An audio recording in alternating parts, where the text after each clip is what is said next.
Hey gamers, welcome back to Deus Ex Human Revolution walkthrough part 5. This is going to be the FEMA Detention Center. As soon as you land, you can see this guy here, and if you wanted to pick up the tranq rifle, there was a special targeting system that you could pick up for it. I picked it up, just in case I end up using it, but, kind of back up, or I think I end up selling it later on, but, I also try and clear out some inventory space here before we get into this area because there are some useful things here to pick up. And specifically, there's going to be a spot that I'm going to tell you to pick up an EMP grenade. I think that's one of the most useful weapons against the boss fight that's going to be coming up. But once you get into this area, you will immediately head on over to your right. You're going to see two guards there and one guard walking over. You're just going to push your back against the wall. You're going to move on over, and then you're just going to wait for those guards to finish their conversation, and then they will move away, and that will be your opportunity to move over to the next cover spot. This is the first area where you can get the smooth operator bonus, which is passing through this, getting through an area without setting off any alarms. So this will be a way to kind of checkpoint yourself or keep yourself in check of which areas have that op bonus and which ones don't. But anyway, latch yourself behind this truck, and then you're going to wait for this guard to turn around. And once he turns around, you're going to see this box right here. Now, this is another reason why I told you that having that strength bonus is really helpful, because you can use this to pretty much just sneak entirely around all these guys without any difficulty. You can just use this little spot as cover. Now, there's going to be a guard over there, and you're going to wait for him to come down, and he's going to go behind the truck. But unfortunately, this guard also is going to be looking at you, so you're going to wait for him to turn around as well. Now, having played through this section several times, I've noticed that the timing of the enemy's patterns are a little bit different each time. Sometimes I had a situation where the guard didn't move behind the truck until the other guy left, and it was a little weird. But either way, they should give you enough of a window of opportunity that you can just sneak by both of them. Once you do, if you remember that we helped out Zeke Sanders and managed to let him go without and save the hostage, he provided us with that pocket security, and that provided us with the code we needed right here to access this gate. So just use that and then head on through here. There's actually a really nice shortcut that I kind of discovered by accident because of this, that allows us to pretty much bypass the entire level, this first section of the level, really easily. So you're just going to crouch down. There's going to be a guy with a sniper rifle up there. Obviously, we don't really need that, so just head on through, and you're going to see a vent on the left side. And I think I wait for him to turn around a little bit. And once you see that vent, you're just going to head on through that, and you're going to actually climb all the way down. There's going to be another vent right here, I believe. No, I take that back. I'm sorry. Just head on all the way down. There was a vent on that level, but you don't need to take it. You're going to take the one below it, because this is going to be the one that will lead you to the elevator that you're trying to get to. Be careful of the security camera. Sometimes it can spot you if you're not watching your radar, so just make sure you watch it. Otherwise, it should be a pretty simple area, so just climb on through and take the elevator down. You're going to get a little dialogue box from Pritchard and I think Sarah, and once they finish that, then you'll start seeing the bonuses come up on the side. You should get the ghost bonus and the smooth operator bonus, which should net you a nice 750 experience points total for just those alone, and then on top of the other ones that you get. I forget the total experience point bonus that you get, but it's a pretty healthy chunk. So I believe that should net you another praxis kit. So you're just gonna head on down there.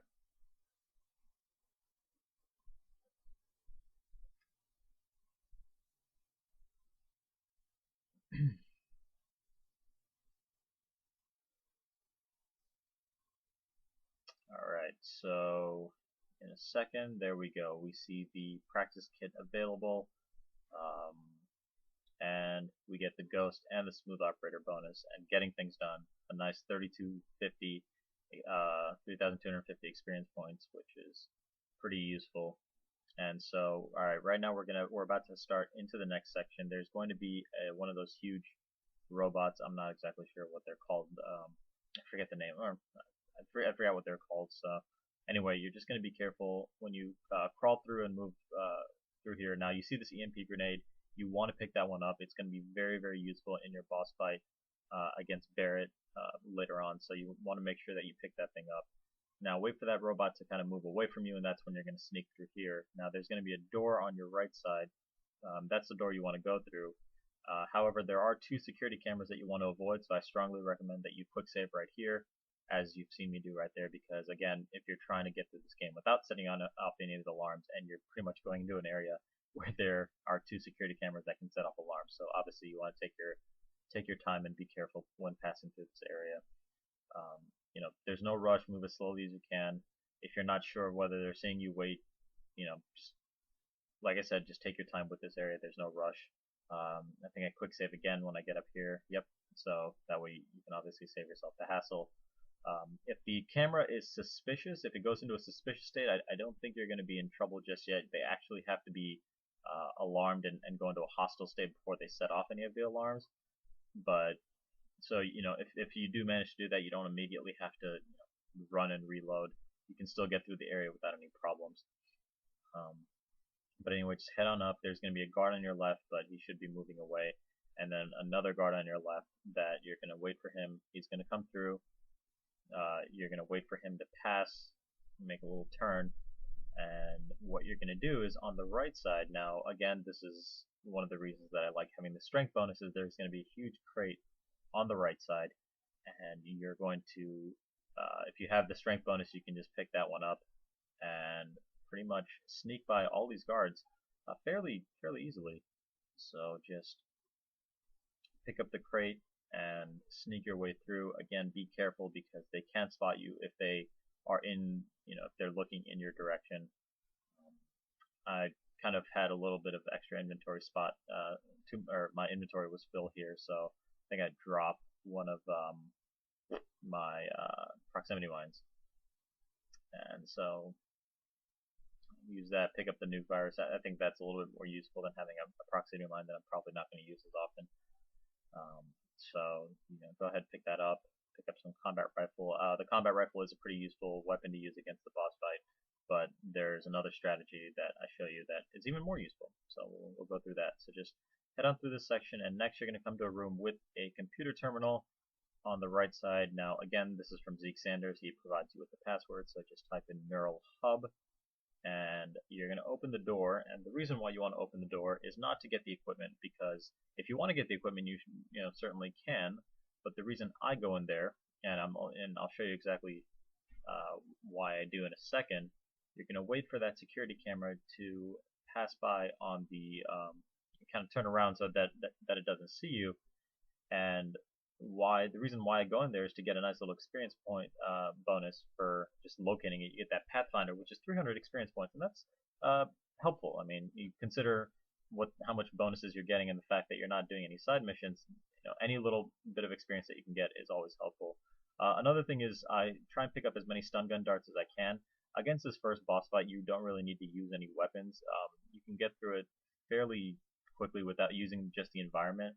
But against the second boss fight, you kind of need to use your stun gun if you'd like to, because against all these bosses, if you use your stun gun, you manage to stun them long enough that they can't move, and then you can just use that over and over and over again. But it takes about 25 or 30 darts from the stun gun. So I prefer to save it for the enemies that are a little bit more challenging, the bosses that are a little bit more challenging. The first one you really don't need to, so just kind of stock up on those. Now this guard right here, he's going to stay in this post for a little bit, but then he's eventually going to move, and then you're just going to walk straight ahead. There should be a camera on your left, but I think you're far enough away that you shouldn't be spotted by it. Now you want to get to your right side, and initially I thought I was clear and I could go ahead, so I start moving through, but then I noticed that one of the other guards, he just came up the stairs and he's about to come through your path. So I kind of back off and hide behind here, only to remember that this is the path that he's going to come through. So what I do is I just kind of sit here and wait a while, and you're going to have to bear with me. I forgot to speed through this section of the game. I do apologize for that, but just wait for him to come to this section, and you're just going to kind of weave your way around him as he maneuvers through the environment. So you're not going to see him for a little bit, but if you can notice on your radar, he should start walking towards you. So there you go. You see him right there, and once he starts moving, he's actually going to move into this little alcove right here. But the way he does it, and should hopefully, I hope he does this every time. But anyway, he's just going to keep walking. So then you use that as an opportunity to spin through there. But actually, what he's going to end up doing, he's actually going to start turning around and walking towards you. So, but he's going to walk towards the left side. So then just use that, get out of cover, and go on through. There's a security camera up here, but just get behind the camera and head on through the door, and you should be good. Actually, surprisingly, this is about it. There's really no more enemies. There's one more security camera that you have to be worried about, but it's an easy one to get past. And that's really it. I mean, next up is just going to be your boss fight. So there's really not much else. Sorry, I forgot. There is one other thing that we need to pick up, and that is going to be your 13th ebook, and that is going to be the last one that you're going to find in Detroit before we head on over to Hengsha. So just sneak past this security camera right here, and then you're actually, instead of going right, you're going to go through this door on the left, and you're going to head into this, it's like a mess hall or whatever, or this little dining area. You're going to see some civilians on the right side, and actually where you're going to go is you're going to go on the left. There's a security door, but we know the code, which is 7984. This is pretty much the code that unlocks every door in this building, I believe. And there you go. That's ebook number 5, which should get you the Explorer bonus and the Scholar bonus, which is a nice 400 experience point bonus right there. Aside from that, though, I mean, that's really it for the rest of this level. So just again, watch out for that security camera. Just head on through. There's no more enemies in this area, so you're just gonna pretty much be walking through a straight path until you get to the boss fight. A few things to watch out for the boss fight. I know a lot of people are saying that you kind of have to spec out or augment yourself in order to survive these boss fights. You have to kind of get the health augmentations, or the damage, the protection augmentations, or whatever, so you don't take as much damage. For this first one, personally, I actually found that I didn't really need to. If you're fast enough and you move quick enough and you know the environment well enough, you can actually get through this area without having to augment yourself in any particular direction. Make sure you equip some kind of weapon. I personally equipped the combat rifle first, just so you can do a little bit of damage to him when you stun him. I'm going to show you exactly how we do that. But again, I don't think that this is rocket science when I say that you have to save before you face this guy. You have to quick save, make another save if you need to. Just make sure you save. So that's going to be it for this, and in the next video I'm going to show you how to defeat the boss, and also we're going to finish up a little bit of business in Detroit before we head on over to Hengsha. So I'll see you guys in the next video. I hope all these videos help, and do what I can for you. So we'll see you guys soon.